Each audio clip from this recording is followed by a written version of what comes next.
air because it sounded so good when I wrote it. But the thing is, we were both drawn by animation. We were both drawn in. We were both hooked by animation, like a moth to a flame. There was something about animation that just completely captivated us, and it was like a no-brainer that we knew that that's what we wanted to do. Like, he talked about the magic of games and how that just drew him in. That was the most interesting thing in the world to him. And to me, it was animation. And I think because of the fact that I had a very limited entertainment, I didn't have VHS tapes or DVD players, didn't have a big library of all my favorite shows. You could only watch what was on TV when it was there. And so, let's see. I already went through all that. Yeah, it's interesting. I was thinking of the shows I used to watch on Saturday morning. Basically, Bugs Bunny was the show. Bugs Bunny is what really made me fall in love with animation. And the thing is, there was also really bad animation on TV back then, stuff like Mr. Magoo, the Hercules show, the Beatles even had a TV series, really badly animated, limited animation, but it didn't matter to me. I loved all of it pretty much equally. Like, I didn't, like the old Johnny Quest show, it's terrible. It's just incredibly bad.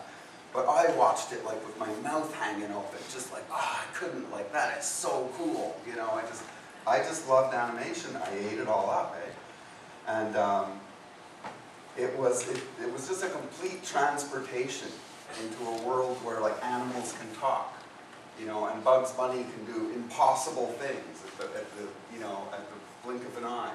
And he could trick everybody, and he was smarter than everybody, and I wanted to be Bugs Bunny. He was the man.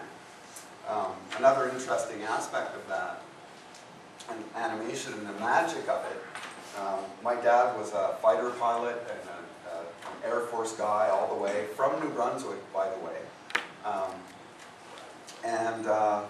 He wasn't a real funny guy. He wasn't a really funny, happy guy to be around, but every single time he watched The Roadrunner and the Coyote, he laughed. He laughed at the same gag every time for, as long as I can remember.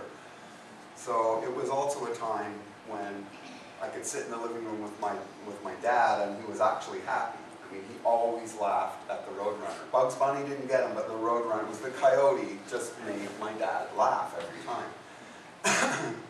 So I think because I didn't have the kind of entertainment choices that kids have today, I didn't spend that much time glued in front of the television.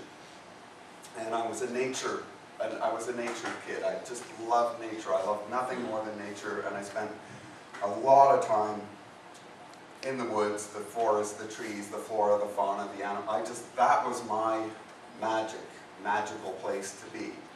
I remember whenever we went to the cottage for the weekend, when it was time to go back to the city, I used to literally run into the forest and hide and like bury myself with leaves. And I imagined I was, a Native American Indian, a tribal kind of guy, a caveman, and I would hide there until my dad got really pissed off and I'd have to come out and get in the car and go back to the city. And back in the city, my escape was animation. That is the one thing that I found that I could really latch onto. But we had to wait a whole week to watch cartoons on Saturday morning. But then there was, for me, the big click was the Disney films. It was seeing Disney films for the first time. And I was trying to think yesterday of what film really got me the most. How many of you have seen The Sword and the Stone? And seen it recently? When I saw that film, there was this little kid who was in the middle of the woods, and he lived in the woods. He could turn into a fish. Like that, when he turned into a fish and he was under the water, Like, that just blew my mind. Like, I wanted to be able to turn into a fish and be under the water, and to turn into a squirrel and be able to run up those skinny little branches, and then turn into a bird. I mean, and to be able to clean up the kitchen with a magic wand and just make all the plates and dishes and everything in soap, and I mean, just the whole thing. I watched the Sword in the Stone, you know, or for a skinny little kid to be able to pull that big sword out of it, you know, with all this pixie dust and magic and everything. That was, I mean, it just blew my mind. But watching Sword in the Stone, it still didn't dawn on me that I could do that I could create that stuff. And what really hit me was Fantasia. And how many people have seen Fantasia? I think maybe a couple of you. The original Fantasia, and particularly the Sorcerer's Apprentice, the Mickey Mouse, and the sorcerer goes away and he puts on the sorcerer's hat and he starts conjuring. He's controlling galaxies and the oceans, and just, I mean, when I watched that, and I remember I was 12 years old, and that was about the time that I knew that that was what I wanted to do. That was absolutely what I wanted to do, not a question in my mind. And you know, I knew I wanted to create animation, I wanted to create music, and from the moment that I had that realization, that I really locked into it, that's what I want to do. It's almost as if some kind of alchemical magic took over my life, and everything that happened after that point led me into the world of animation, just because of my intention. And I'm saying that to hopefully inspire, especially students who want to do this. If you really put your mind to it, and you know that's what you want to do, and you put your intention into it, there's something about the way the world works that I don't entirely understand, but it has a tendency to manifest, you know. And the rest of my life story, from 12 years old to where I am now, at 52 years old, which is 40 years later, is just a series of incredible synchronistic events that led me to do exactly what it was that I wanted to do, unbelievably. And I don't think it's because I was extremely clever or ambitious, or, you know, it wasn't about making money at all. Although it's nice, it's really nice when you make money. It's, you know, and I can't believe just what a gift animation has been to me. And I'll tell you how it started, really. When I grew up in Montreal, and the Montreal Canadiens were the biggest hockey, you know, they were the dynasty. They usually won the Stanley Cup. So I grew up with skates on when I was born, I think, and I played hockey, and I was, you know, I was a bit of a jock. I loved doing all that stuff. I was very active at school and in sports and all that. But shortly after having that realization that what I wanted to do was animation, my very first day at high school, I was running to catch the bus, and a car came and just wiped me out and broke my hip and, you know, knocked me halfway, you know, and I couldn't walk for 3 months. And I started drawing more and more and more. And that's when I started playing guitar. And so when I finally showed up at high school on crutches, I was something of a curiosity. That, oh, that's the kid that was hit by the car. And the coolest thing happened. I couldn't take gym. I couldn't take gym classes and phys ed and all that kind of stuff because I was all busted up.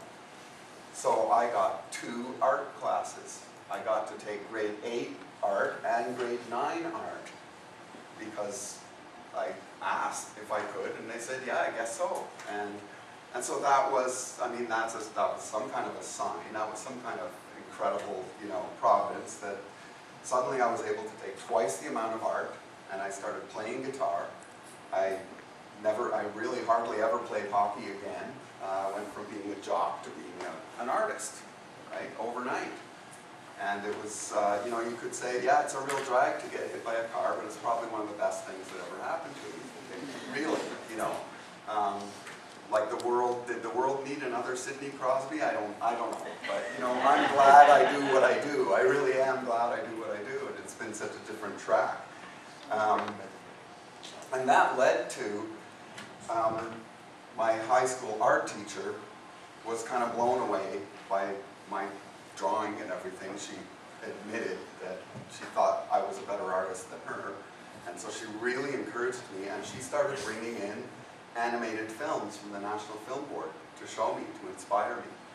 And this was a real moment of inspiration, was when I saw Ryan Larkin. How many of you know who Ryan Larkin is? And have you seen the film Ryan, perhaps? It's a documentary of his life. Anyways, he did a film called Walking, which is mostly pen and ink, pencil drawings on paper, and watercolor on paper. And when I saw Walking, that really hit me, because Fantasia was great, but I didn't know how on earth I was ever going to create something like Fantasia. I did watch the little Disney documentaries, and I knew that they had like 400 people working around the clock, and they had huge big camera things, and it was very complicated. But when I saw Walking, and when I saw this short film